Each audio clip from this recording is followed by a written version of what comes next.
20 minutes ng inyong hapon. Ako po si Boy, and welcome to Fast Talk. Siya po ay isa sa pinakagwapo sa mga runners, if not the most good-looking, among all the runners. Yes! Running Man Philippines. Please welcome, Buboy!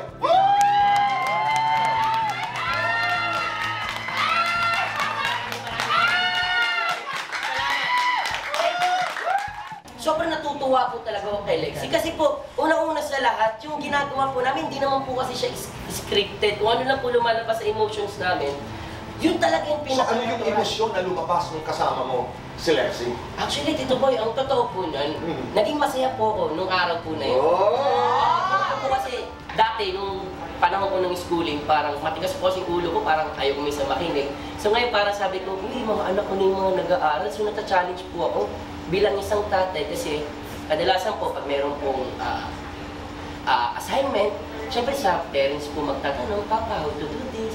Can you teach me? So natutuwa po ako sa mga ganung bagay na, ito pala yung pakaramdam nun. Actually, Tito Boy, napakaganda po pala talaga na nag-uusap po kayo ng partner mo, di ba? Kasi po, syempre, lalo po siya, nanay po siya ng mga anak. At respetado ko po siya na nanay po siya ng mga anak ko. Kasi lagi ko sinasabi na, mahalin nyo laging nanay nyo, number 2 lang si Papa. O lagi ko pong sinasabi sa kanila. Kasi po, hindi ko lang po kayang ibigay kung anong kayang ibigay ng pagmamahal ng isang ina.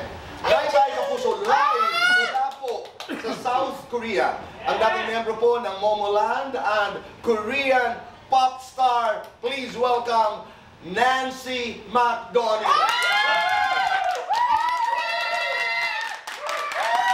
Hindi na naman na si Miguel! Ako to! And I am looking forward to your guesting here on Fast Talk. Buboy is with me here. Hi! Hi, Nancy! I miss you! Did you miss me? What? Go ahead. Thank you. No. He said, Nancy, he misses you, and then he asked you, did you miss him? Oh, of course I did. Fast Talk. Yes po. Kung may sasama ka sa langit, sino? Si Miguel. Kung may sasama ka sa impyerno, sino? Kokoy! Mas gwapo, ikaw o si Miguel? Uy, ako no!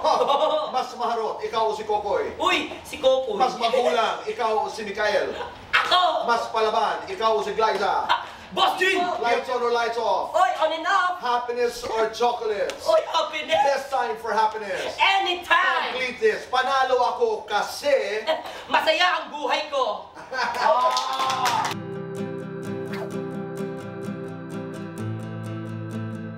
Tumatak. Siguro hindi pa kasi kailangan nilang panoorin yung susunod na episode. Kasi doon ko gustong makita kung ipapalabas ba nila yung pagkakalat ni Lexie na nalasing siya. So gusto ko lang malaman yan. Nakailang guys na po ko dito kay Pastok.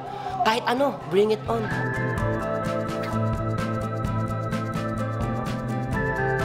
Tito Boy, ano ang bank password ng bank account mo? Matagal ko nang tanong sa kanya yan. Maraming salamat. Tito Boy, maraming salamat po. Mabuhay ka. Mabuhay God bless you. po ang Pastok, Tito Boy. Salamat.